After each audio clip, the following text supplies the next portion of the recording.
Let's go way back to the germination of this project. When you were presented with the prospect of working with Don, what did you think? I was very happy.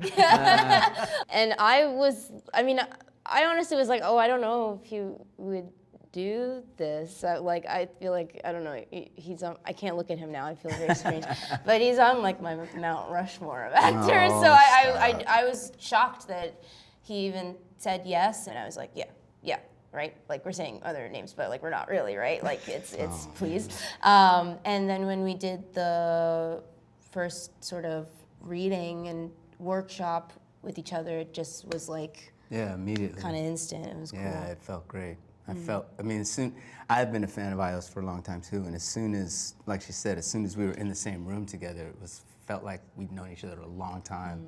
And I immediately felt this fatherly, instinct. And I had to, during the rehearsals, remind myself that you're not my kid.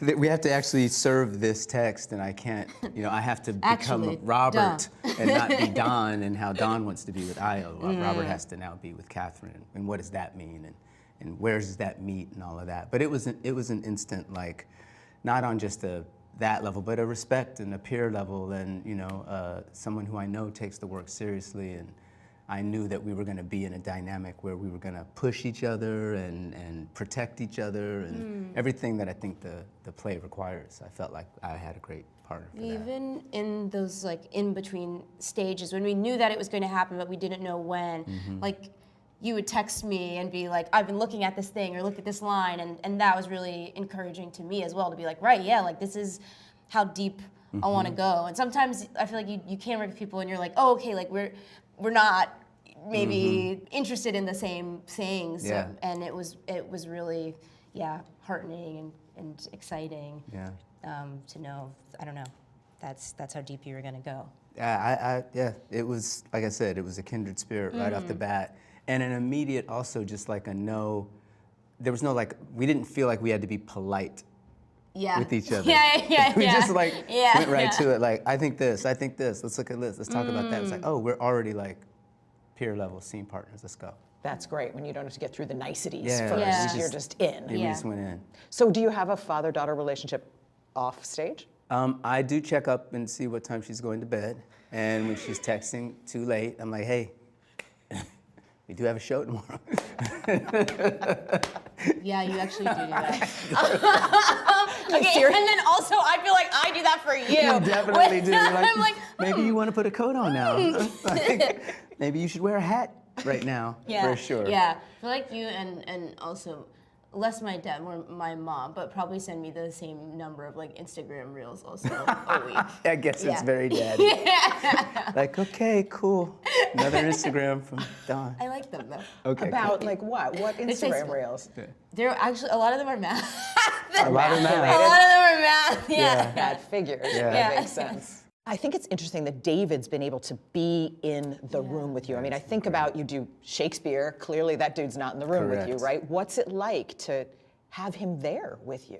I think it's been very helpful at every step of the way to be able to ask him specifically about certain lines and what the intent was, and are we straying far from the root of what your intent was for this, or are we on the nerve, or are you into a new thing? Like when we did the reading a year ago, without trying to give away what happens in the play for those who don't know it and haven't seen it, as soon as we finished the reading, he said, I don't know if I got the ending right, and I think I want to try something at the end of this that's new. And it's like, you already won the Pulitzer Prize, and you're good to still tinker and good to still play with this thing that is a living, breathing, organism for him, and that's great because we've been in other situations, I've been in other situations where they're like, that's it, that's the text, don't change a word, that's what it is, it's sacrosanct, don't move it.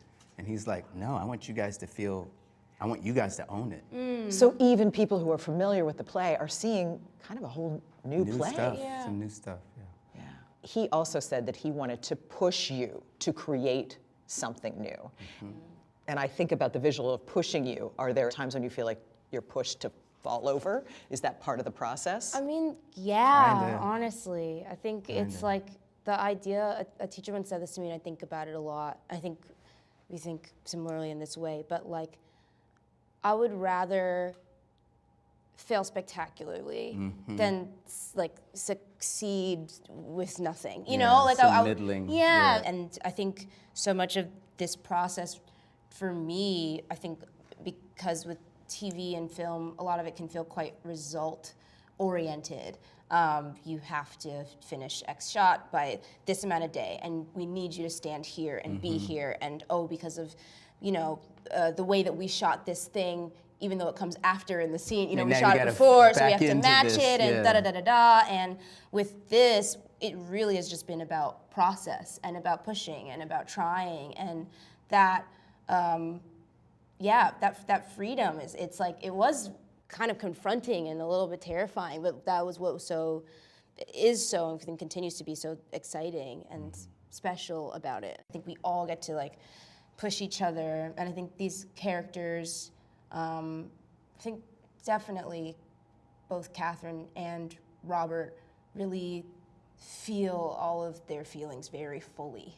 And I don't know if it freely is necessarily the right thing, but definitely really fully. Yeah. And so it's been fun to sort of have that mirrored in a process. And mercurial. It's like, it's not exactly bipolar, but there's some of that in there that we can go here, and then the switch is here, and then the switch is there, and what triggers that. And it's like we're still mining all of that stuff, I think, trying to figure out how to navigate that. But it's supported in the text, so. That's cool.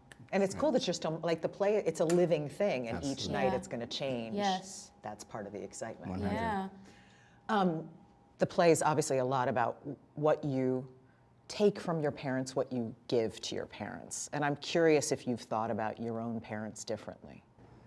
Kind of hard not to. Yeah, it's impossible for me not to. I mean, you know, I wish that there wasn't such overlap in some of these places, but I very much feel, without being too woo-woo or esoteric about whatever, I feel my parents. I feel them when we're doing this play. It's like I feel my father strongly. I feel my children strongly. I feel the relationships very, very strongly. And I think it's helpful. And we had a happy accident in one of the performances in the last scene where Io bent down and her knit cap just fell off of her head, and she picked it up and put it on my head. And it was just like one of those happy accidents that you love to have happen in live theater. And she immediately, that's what I'm saying, we were so there was no like, what do I do with the hat? She's like, this goes on you.